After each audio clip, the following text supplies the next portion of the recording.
নমস্কার। আপনি কি ধনী হতে চান? আচ্ছা, এটা কি হাসির কথা বলে দিলাম না? ধনী কোন ব্যক্তি হতে চায় না? সকলেই ধনী হতে চায়। তো সেই ধনী হওয়ার জন্য একটা জিনিস জানবেন, শুক্র বলবান অবশ্যই হতে হবে। যদি চিরস্থায়ী ধনী হতে হয়, তাহলে তার শুক্রকে বলবান থাকতে হবে। আজকে একটি দুর্দান্ত উপায় নিয়ে এসেছি। বাড়িতে বসে করবেন, কোনো খরচ নেই, বিনামূল্যে করবেন। বাড়িতে থাকা জিনিস দিয়েই করবেন। এই ক্রিয়াটি পালন করুন, আপনার শুক্র বলবান হবে এবং আপনি ধনী ব্যক্তিতে পরিণত হবেন। আপনার কোথা থেকে পয়সা চলে আসবে অযাচিতভাবে আপনি নিজেও জানতে পারবেন না। কিছুদিনের মধ্যেই আস্তে আস্তে ধন সম্পদ আপনার বৃদ্ধি পাবে। এরকমই একটি অত্যন্ত শক্তিশালী উপায় নিয়ে আজকের ভিডিও।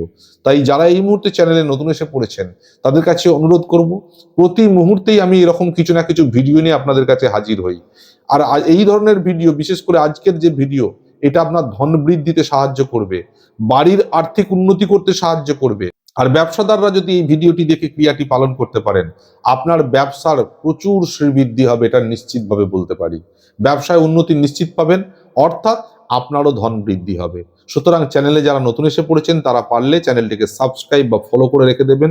প্রতিনিয়ত এই ধরনের ভিডিও থেকে আপনারা উপকৃত হবেন, কোনোদিন কোনো ক্ষতি হবে না। আর অবশ্যই আজকের কমেন্টে সবাই লিখে দেবেন জয় শ্রী গণেশ, এই কথাটি লিখে যাবেন। লাইক দিতে ভুলবেন না।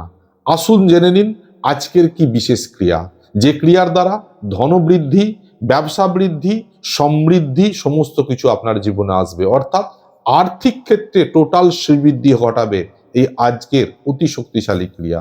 আমি প্রথমেই বললাম শুক্র বলবান থাকতে হবে। তো আজকের ক্রিয়াটি মূলত শুক্রকে বলবান করারই ক্রিয়া। আপনাকে 6টি কয়েন নিতে হবে। সেটা 1 টাকার স্টিলের কয়েন হতে পারে, আর যদি রূপার কয়েন পেতে পারেন সেটা সব থেকে ভালো হয়। যদি সেটা সম্ভব না হয়, তাহলে 1 টাকার স্টিলের কয়েন আপনারা 6টি নেবেন। তার সাথে একটি আতপ চাল দিয়ে একটি লাল কাপড়ে করে মুড়ে একটা পুঁটলি বানিয়ে নেবেন।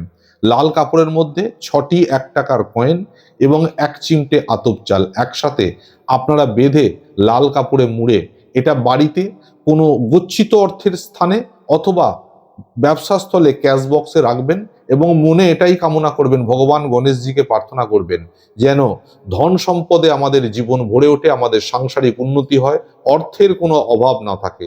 এই কথাটি বলে আপনারা ওই বাড়ির তিজোরি বা গচ্ছিত অর্থের জায়গায় আপনারা রেখে দিন, অথবা দোকানের ক্যাশ বক্সে রেখে দিন।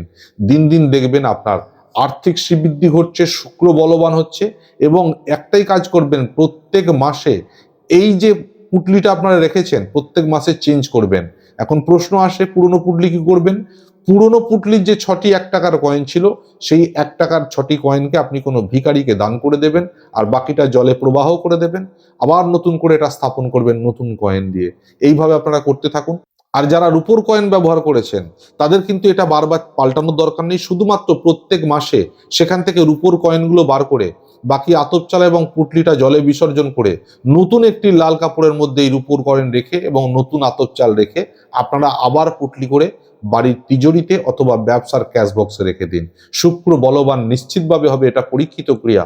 এবং দিন দিন আপনার আর্থিক শ্রীবৃদ্ধি হবে, আপনাকে ধনী হওয়া থেকে কেউ আটকাতে পারবে না।